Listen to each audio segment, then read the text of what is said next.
ዝና በስተመጨረሻ ካሌብ ሞሲሳ እጅ ገባ። መድብል ደግሞ ሁለታቸውንም ተከታተለና በጥይት አናታቸውን እየደፋ ጨረሳቸው። ካሌብ ሞሲሳ እጅጉን በጣም ተናዶ ስለነበር አንተ የማትረባ አሮጌ፣ ከሴት የማትሻል ጉረኛ አለና አንገቱን ደፍቶ በቦክስና በእርግጫ እያደረገ መከራውን አበላው። መድብልም ደግሞ እባክህ የሰው እጅ ላይ እንዳይሞት አንተ ሳትሆን የምትጨርሰው ዝናን፣ ሁለታችሁንም የሚጨርሳችሁ እኔ ነኝ አለና መድብል አንበሳውና ጀግናው ጥይቱን ሳብ አድርጎ ሁለታቸውንም ግንባራቸውን በተነላቸው። ዝና ከሚባለው በላይ በጸጸት ተቃጠለ። ምን ነው እዛው እስር ቤት ሁኜ ነፍሴንና ራሴን አቆይቻት ቢሆን ኑሮ። ካሌብ ሞሲሳ አዲስ አበባ እንደገባ በተደጋጋሚ መድብል አግቶ ሲያሰቃየ በነበረ ጊዜ ነግሮኝ ነበር። አልሰማ ብዬ እኔው በራሴ ራሴን አስበላሁት እያለ እጅጉን በጣም ተጸጸተ። መድብል ደግሞ ይዘገያል እንጂ እኔ ያልኩትና ያሰብኩት ሳይሳካ ቀርቶ አያውቅም። በተደጋጋሚ እናንተ በሰው ሕይወት የተጫወታችሁ ነፍሰ በላ ሰው ናችሁ። ዛሬ ላይ ደግሞ ወደዳችሁም ጠላችሁም የእጃችሁን እንድታገኙ ወደድኩኝ። ሁለት አውሬ አንድ ላይ በመገኘቱ በጣም ደስ ብሎኛል። ዝና አትጨናነቅ፣ የምደፋህ እኔ ነኝ። ካሌብ አንድ ዓይንህን አውጥቼ ሳሰቃየህ የነበርኩት መድብል፣ ዛሬ ደግሞ የጀመርኩትን ዓይንህን እዚሁ ፊት ለፊት ያለምንም ርህራሄ ላሰናብትህና ላስወግድህ ወድጃለሁኝ ብሎ አፈር ደም አስበላው።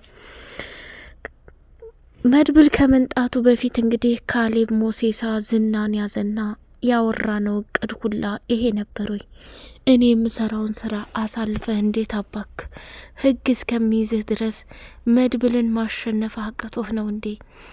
እያለ ሲቀጠቅጠው፣ እባክህ ተረጋጋና የተፈጠረውን ነገር ላስረዳህ፣ ከዛ ማንኛው ትክክል እንደሆነ ለመፍረድ ያመችሃል ብሎ አለው። ዝና አሁን የምታስረዳይ ጊዜና ሰዓት አልፏል። እስከ ዛሬ ድረስ ስለምንህና ሳባብልህ ነበር።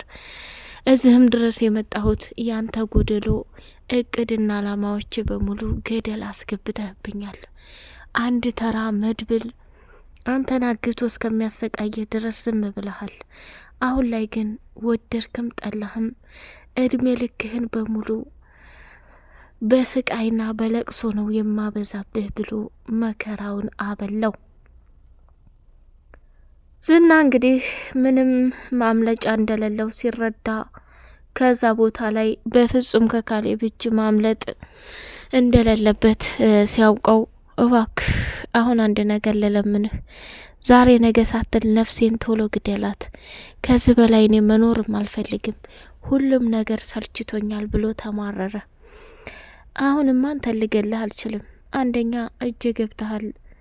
አሰቃይቼና እያንዳንዱ የተቀበሩትን ምስጢሮች በሙሉ በይፋ አውጥታ ከነገርከኝ በኋላ አንተ ግደለኝ ብለኸኝ ሳይሆን እኔ ራሴ አፍርጬ ደፋሃለሁኝ ብሎ ነገረው።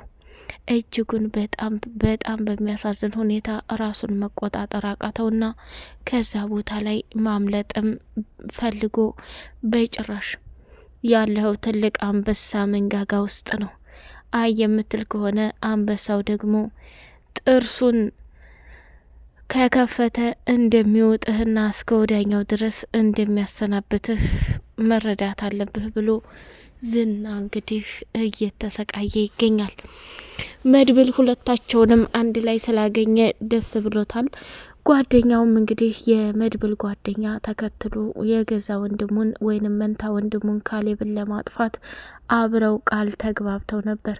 በቃላቸው መሰረትም ዝና ለረጅም ጊዜ እስር ቤት ታስሮ ይሟቅቃል የተባለው ሰውዬ መድብል እንግዲህ ዝና እንዳመለጠና ከእስር ቤት እንደወጣ ሲደወልለት እራሱን መቆጣጠር አቅቶት ዝናን ለማግኘት መከራና ዋጋ እየከፈለ ነበር። ሰላም ውድ የተከበራችሁ የተከበራችሁ የተወደዳችሁ የቻናሌ ቤተሰቦች እጅግ በጣም ተወዳጁና በጉጉት ስንጠብቀው የነበረው የምሳሌ ድራማ እንደቀጠለ ይገኛል። መድብል ያሰበና ያቀደውን በእጁ ፈጽሟል። እሱ ምንድነው? መድብል እጅግ በጣም በሚገርም ሁኔታ ብቃትና ጥራት ያለው ስራ ነው የሰራው። ምክንያቱም በጣም አሳዛኝና ልብ ሰባሪው ነገር ምንድነው? እንግዲህ ዝና እስር ቤት ገብቶ ሰላም አገኘን ብለው ሰርጋቸውን ለመደገስ ደፋ ቀና የሚሉት ቅድስትና ብሩክ እንዲሁም ደግሞ ሞገስ ሀብትና ንብረቱ ተመልሶለት እጅጉን በጣም ደስታውን እያጣጣመ ሳለ በመጨረሻ እንግዲህ ተሰብስበው ምግብ እየበሉ ሳለ በድንገት ወደ መድብል ላይ ሲደወል መድብልም ስልኩን አንስቶ የሰማውን ነገር ማመን አቅቶት ዳጣ ያጎረሰችውን ጉርሻ ሳይውጠው እዛው ደንግጦ በእጁ ተፋውና መንቀጥቀጥና በድንጋጤ እንዲሁም ደግሞ በከባድ ስሜት ውስጥ ሆኖ ይገኛል። መድብልና እንግዲህ ሞገስ እንዲሁም ደግሞ ብሩኬ ስለ ሰርጉ እየተወያዩ ሳሉ የሰሙት ነገር በጣም ማመን ያቅታል። ቅድስት ሰሞኑን በሰርጓ ጉድ ጉድ እያለች ትገኛለች። የቤት አጋዥ ሰራተኛ ያስፈልጋል፣ በዛውም ሚዜ ልትሆኝ ትችያለሽ አለና መጠጥ ቤት ኤደንን አግኝቶ መድብል ስሚ፣ ካሁን በኋላ ወደ ክፉ ነገር እንደማትሄጂ ተስፋለኝ። ብዙ ነገር ተምረሻል። በጣም መድብል፣ እናንተ ቤት የመጣሁት ቤተሰብነትን፣ ፍቅርን፣ ሰላምን ተምሬያለሁ።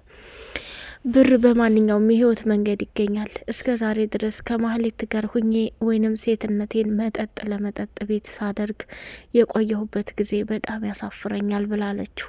ተረጋጊ፣ ሁሉም ነገር ለበጎ ነው ኤደን። የሰው ልጅ ዋናው ነገር ከስህተቱ መማሩ ነው።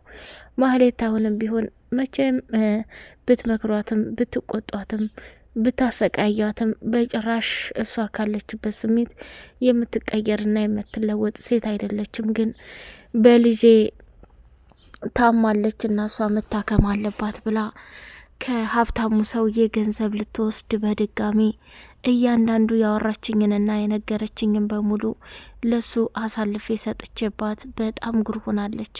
እና ይገርመሃል አሁን ላይ ማህሌት ያለችበትን ቦታ አላቅም። ደጋግሜን ብደውልላት ስልኳ እየጠራ አይደለም አለችው። በቃ የራሷ ጉዳይ። ካሁን በኋላ ለሚፈጠሩት ነገሮች አብረን መጋፈጥ እንችላለን።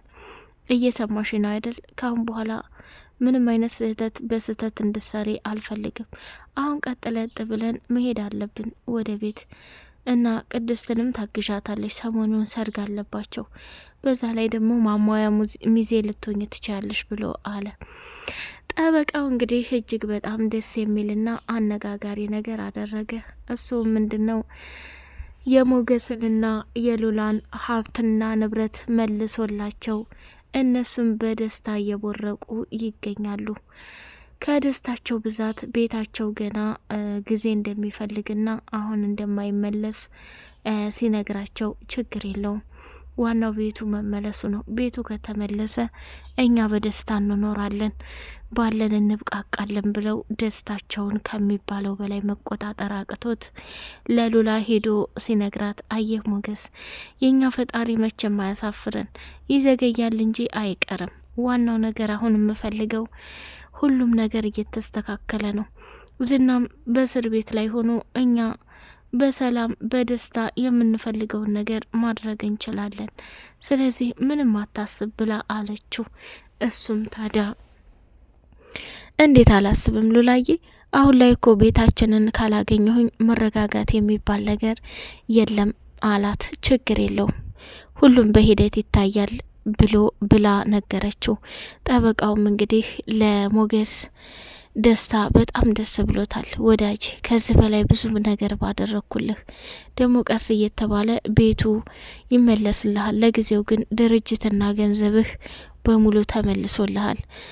በቃ የሰራህበትን ልክፈልህ። ምን ላድርግልህ? እኛ እኮ ሚዜዎች ነን፣ የብሩክ ሚዜዎች ነን። ቢያንስ የሙሽራ ልብስ አንድም አልመረጥንም። ሰዓቱ ጊዜውም ቶሎ ሄዷል። ብሩክ አትቀልድ፣ የሆነ ነገር ማድረግ እንዳለብን ለብሩክ ንገረው አለው። ከዛ አታስብ ወዳጄ፣ እስኪ ይህን እንኳን እንዳረግልህ ፍቀድልኝ፣ የሰርግ ወጪህን በሙሉ እኔ ልሸፍንልህ እያለ ሞገስ እንግዲህ ጠበቃውን ቢለውም ጠበቃውም ከእናንተ ምንም ገንዘብ አልፈልግም፣ እናንተ ወንድምነት ይበልጥብኛል ብሎ ነገረው ማለት ነው። ሞገስ ደስታውን መቆጣጠር አቅቶት ወደ ቤት ሄዶ ለሉላም ሲነግራት ሁላቸውም በጣም ደስ አላቸው። ዳጣ እንግዲህ ብሩክና ቅድስትን እያሸማቀቃቻቸውና እያዋረደቻቸው ትገኛለች። ብሉ አትብሉ ሞያ እንዴት ነው እየተባባሉ ቅድስትም በንዴት ላይ ሆና ብሩኬን ከኔ ይልቅ የሰራተኛ ምግብ ነው እንደሚያምርህ፣ አይ ሌላ ነገር ነው እያለች በጣም በቀልድ እየተጫወተችባቸው ትገኛለች። የማህሌት ቅጥ የሌለው ጉራ ደግሞ የዝናን መኪና ይዛ ቁልፉን እያሽከረከረች የገዛ እህቷን ኤፍራታን አገኘቻትና ወይ ጉድ አንቺ ታጥቦ ጭቃነሽ፣ መቼም ሰው ልትሆኝ አትችም። ማህሌት በጣም ታሳዝኛለሽ። ነገ ደግሞ አንድ ነገር ስትሆኝ እየረሽ ወደ ቤት መምጣትሽ አይቀርም። ሁሌ ሰውን እያስከፉ ሁሌ ሰውን እያስለቀሱ ያንቺ የደስታ እንትን በጣም ያሳፍራል። ከዚህ በላይ ምንም ልልሽ የምችለው ነገር የለም። ኤፍራታ ያንቺ ድህነት እንደሆነ አያልቅም። እንቺ ይሄን ገንዘብ ለአንዳንድ ነገር አድርጊው ብላ ስትሰጣት ያንንም ገንዘብ አፍንጫዋ ላይ በትናላት ሄደች። ወይ ጉድ! ድህነት እንኳ ስሙን ሲያነሱት እንዲህ ይከብዳል ወይ?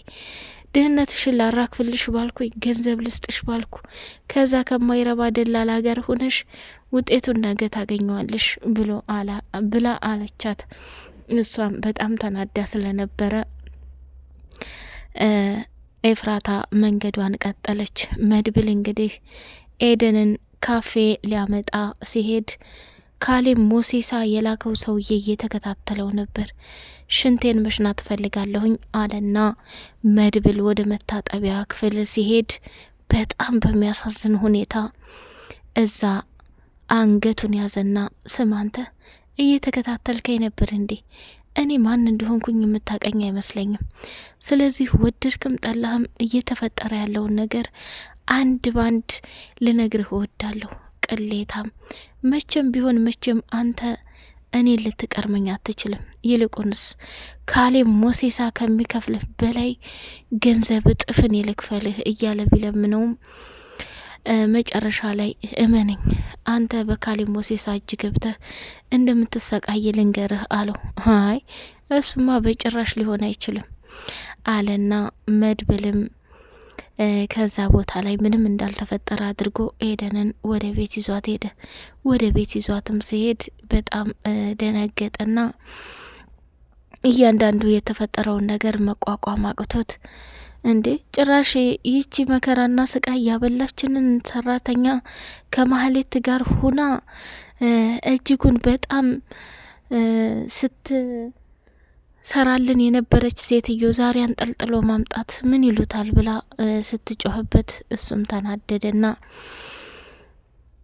ዳጣ እስኪ ረፊ የተፈጠረውን ነገር በሙሉ እንዳልተፈጠረ አድርገሽ ማሰብ አለብሽ።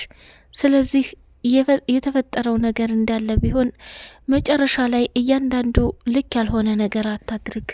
ስለዚህ መቼም ቢሆን መቼም እችኛ ቤት መቆየት የለባትም ብሎ ሲናገር ብሩኬም ችግር የለውም ከሚያውቁት የማያውቁት ሰው ይሻላል፣ እንኳን አመጣሃት ለቅድስትም ስራ ታግዛለች ብሎ ሲል ግራ ተጋብተው ነበረ ማለት ነው።